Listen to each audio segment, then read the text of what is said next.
Miami Monster Trucks, our coverage of Monster Jam hosted by Lone Depot Park. Butler's back ahead of Jimmy Butler's new return after a 2-game suspension and an altercation over the weekend. Super Bowl deja vu. The stage is set for Super Bowl 59 and it looks pretty familiar. All of this and more coming up on the sideline.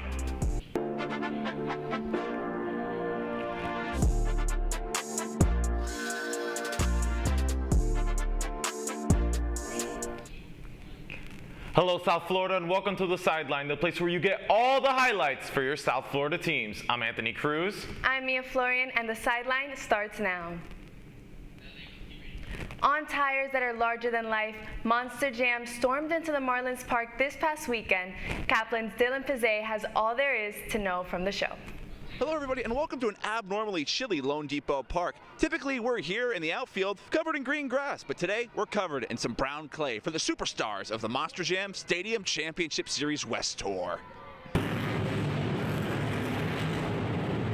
Despite only being 3 weeks into competition, the Monster Jam Stadium Series West Tour is proving to be the one to watch, with the top 4 drivers entering Miami only 9 points within the leader Bryce Kenny and Monster Mike. I was able to speak to 2-time World Finals champion Todd LeDuc what he thinks it would take to come out on top. It's been incredible. 3 Stadium Tour Championships. That's what we're on right now, currently in 2025. And right now we're sitting 3rd in points, right there with the leaders. So we're going to keep applying pressure and hopefully get another win here in Miami. I think we have the stacked tour. I honestly think so. The other tour has it kind of easy, other than trying to beat Tyler. So we'll see what happens and hopefully keep applying pressure. Todd LeDuc was not the only one feeling the heat of competition. Former World Finals racing champion Tristan England also shared his thoughts on the stacked lineup. I think it's just us pushing each other. I mean, we are having a good time, we are having fun, and we do want to impress the Monster Jam fans, but I mean, for me and myself and my team, I mean, we want to stay consistent. We were consistent last season, fell short in the 2nd spot, so I mean, I would hope that we would stay in that 2nd spot or better. Each Monster Jam event has a bunch of different competitions within the event itself. I was able to ask Todd LeDuc and Tristan England on what their best competitions are. I'm going to say 2-wheel skills is my strongest competition. It's the one I'm most consistent in, and you can never, count on me to miss an attempt out there on 2 BKT tires. I think what the fans want to see in Miami is a really good aggressive run. They want to see crashes, they want to see saves, and just overall really good runs. Skills, they want to see some cool stuff, man. We're going to bring it. Last week in St. Louis, we won skills, so we'll see what the Miami fans want to feel. Well, that's all the time we have for the superstars of the Monster Jam Stadium Championship Series West Tour. If you like this and want to know more, go to monsterjam.com to see where they'll be next. That's all the time we have for this event. For Caplin News, I am Dylan Pizzay. And the Heat got a get-right 106-97 win over the Brooklyn Nets on Saturday, but with an ever-changing starting lineup, 2 storylines are emerging under the Jimmy Butler drama. For one, make that man Tyler Hero an all-star. He dropped 25 points on 50% from 3 over the weekend as he looks to win over voters in a conference stacked with guards. And if we're talking awards, Kel'el Ware is climbing up the rookie ladder. Him and Bam Adebayo have been killing the glass as of late, adding his much-needed size to the starting lineup. Here's what Coach Spo had to say about his recent play. Yeah, the rebounding, he did some really good things defensively at the rim. He'll continue to get better. But, the upside obviously is very encouraging, and that's why, he's in the starting lineup right now. The Heat will look to continue this momentum when they face the Magic tonight. And playing in that game against the Magic tonight will be a returning Jimmy Butler, who over the weekend was seen getting into an altercation. This occurred on Saturday at the Reserve Paddle Club. The 6-time All-Star was serving a suspension that the Heat had given him on Wednesday after missing a team flight. And the Panthers fell last night in a tough matchup against the Vegas Golden Knights in a rematch of the 2023 Stanley Cup. The Ice Cats struggled to keep up with the Knights, who maintained dominance throughout most of the game. Anton Lundell tried to spark some of that cardiac cat magic early in the 3rd, but that would end up being their only goal on the night. Despite a 22-save game from Spencer Knight, the Vegas Golden Knights would dominate the Panthers for a final score of Panthers 1, Vegas 4. The Panthers will be back in Sunrise on Wednesday to face the Los Angeles Kings. We now know the teams playing in the Super Bowl, and it feels like deja vu. It is a rematch of the Super Bowl from 2 years ago in the Kansas City Chiefs and the Philadelphia Eagles. The Chiefs will be looking to win their third Super Bowl in a row, and Patrick Mahomes is fourth. This will also be the first Super Bowl for some vets like star running backs Saquon Barkley and DeAndre Hopkins.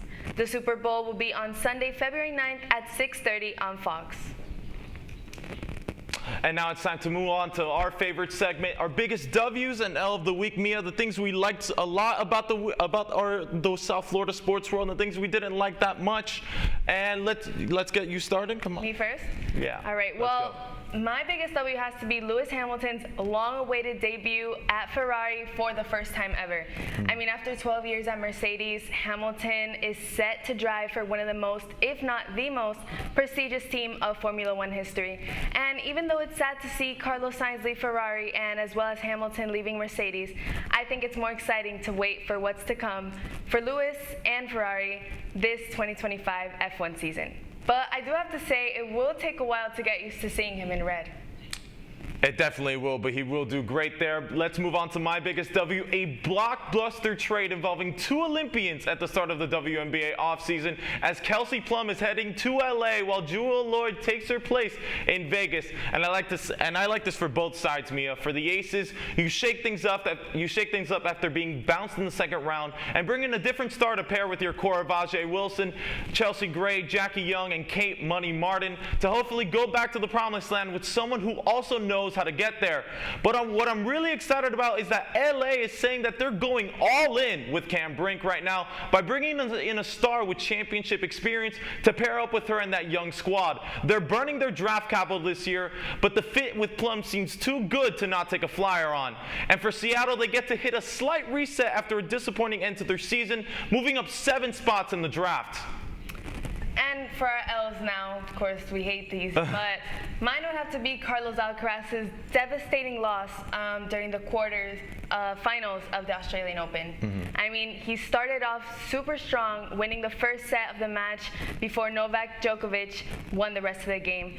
And I will say, though, Alcaraz put up a good fight considering the fact that Djokovic has been in professional leagues for exactly double the years that Alcaraz has. The worst part is that last year, Alcaraz also got knocked out in the quarterfinals in Australia, and the year before that had to withdraw due to an injury. But next year will be his year, right? We'll see, and my L has to do with linebacker Frankie Louvu inventing a new way to block the tush push, clearly inspired by the WWE.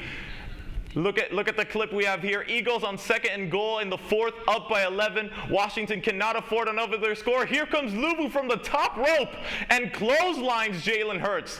And if at first you don't succeed, I guess jump higher. This would go on long enough that the ref seemingly made a new rule on the fly. Washington has been advised that at some point the referee can award a score if this type of behavior happens again. For now, it's a replay of 2nd down. A valiant effort it was, but the tush push was eventually successfully pushed, and the Eagles would take it home. All right, right now we have to go to break, but stick around because here's what's next on the sideline. Feels good that you know that you got first place and that you tried your best and you achieved your goal.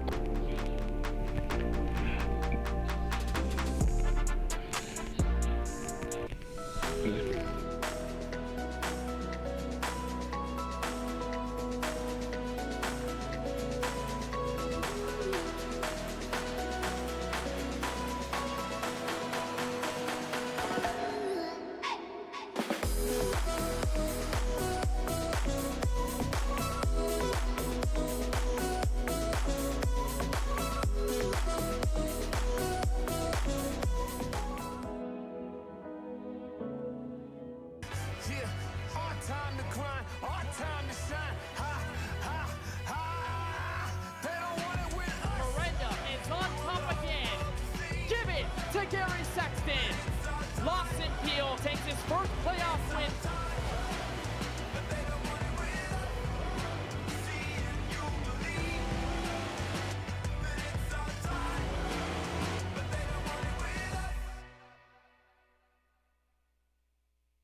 Radcliffe Art and Design Incubator is the velocity accompanying the fellow's rudder, as in a boat. Unless there is movement or action, the planned direction is of little consequence. We encourage the creative ideas into action, and from the experience of doing, we critically assess the feedback, adjust, and set out to rediscover the potentialities of an entrepreneurial mindset.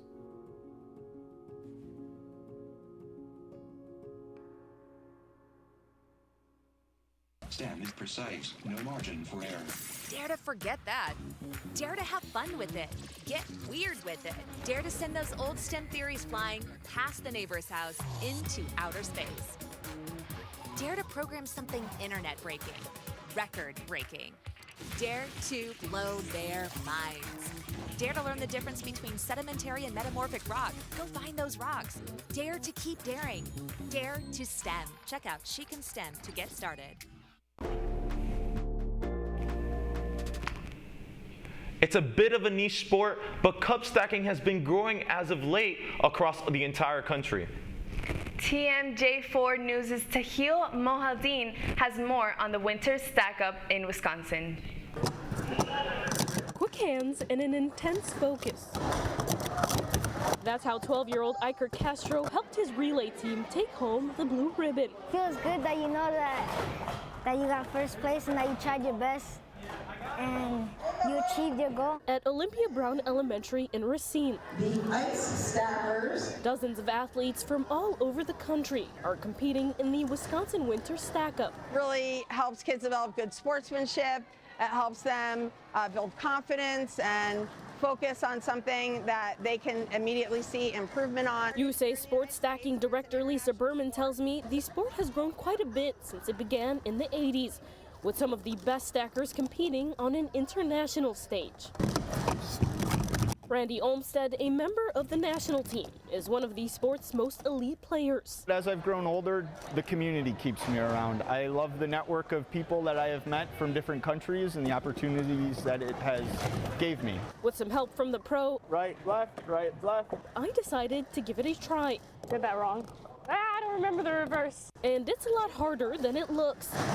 Whether you're new to the sport, inspires me to be better and to one day try to be like them. Or a pro. I get quite sweaty stacking cups. Everyone here says there's fun to be had. In Racine, Tahlil Muhaddin, TMJ4 News. And now moving on for this week's game picks. Sideline's Esteban Rodriguez gives us his insight on what's to come for South Florida sports. Hey guys, thank you. All right, let's get into it. First up, we got the Heat in Orlando playing the Magic, and it's pretty balanced teams with both teams coming off a much-needed win. Jimmy Butler's suspension is lifted, so I'm leaning towards the Heat to win this one, but I do think it will be close. Moving on to the ice, the Florida Panthers will face the LA Kings at home. The Panthers also haven't looked like themselves this season and just lost to the Kings last week, so I don't think the Cats will claw their way out of this one. I got the Kings. And finally, the University of Miami men's college basketball team plays the University of Virginia. The Hurricanes have had a historically bad season, and if I had to bet my life, I would not bet on the Canes. Give me the Cavaliers.